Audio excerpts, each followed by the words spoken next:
Remember that blue extreme tracking icon I mentioned was on the bottom of my website? The one that allowed you to keep track of how many people had visited your website and gave you stats like where they had visited from? It also set up a friendly competition between someone I met who was also a fan and had a website of his own.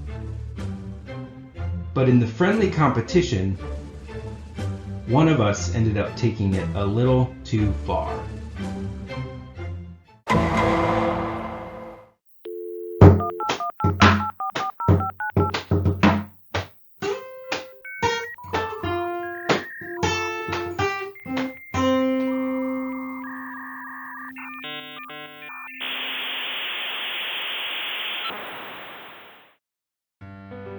There were a lot of fan pages back then. In fact, some of the aggregates of them are still live, and that's how I was able to find the address for my old site to get the Wayback Machine captures from. Can you believe I couldn't remember a snappy domain name like http://www.nwinet.com/milo/isaacmill.htm?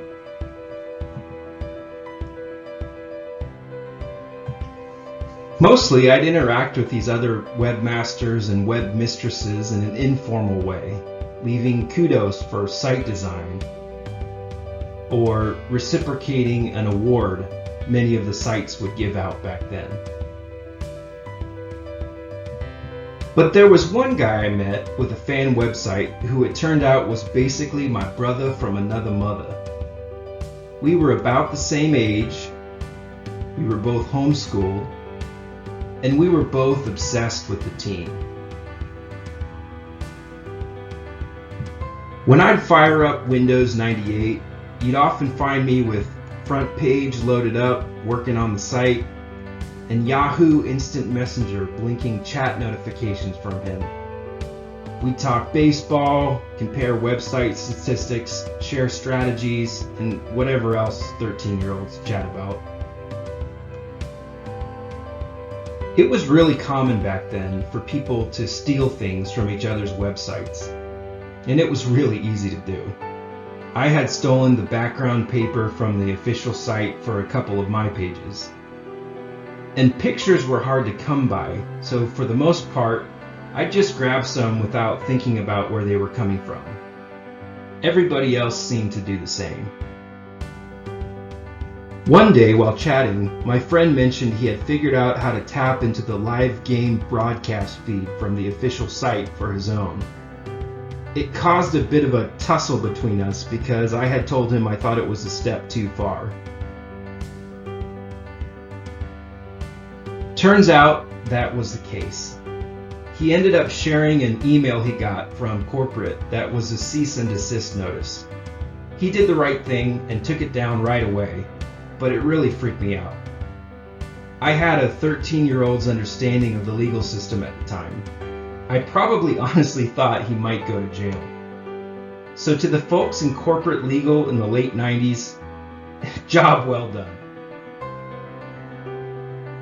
But in any case, as the years went on, I slowly stripped my site of most of the content I had taken from other people with this in the back of my mind. I put up a request for pictures people owned and stripped all the ones off I didn't. When the new stadium was being built, I had the chance to go on a field trip and see it, and made sure to bring my Canon digital camera to snap some exclusive pictures to confidently put on my site. The other thing I knew about legal stuff, really the only other thing I knew, was that the text should be really, really small. So I dropped that disclaimer about my site on the bottom of my page. This'll cover me, I thought. Well, if you haven't guessed so far, my part in helping to end the drought is to relaunch the site.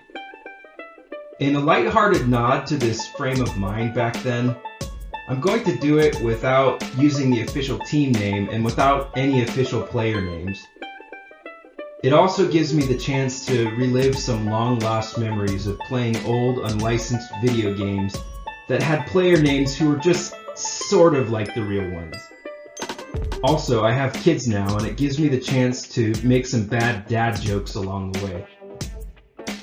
So say hello to your new third baseman, Kay Oshinger. Ace pitcher, M. Gonzo. Best rookie winner, K. Lewis. Another part of the site will be comparing the current crop of players to those from the golden years. For example, who on the team is most like center fielder K. Swingman Jr.? Can anyone touch the team loyalty that designated hitter E. Humble had? Does anybody on the mound have the intimidation that our unit had? Okay, I've got the blueprints. Now I just need to find where to build it. That's what we'll cover next time.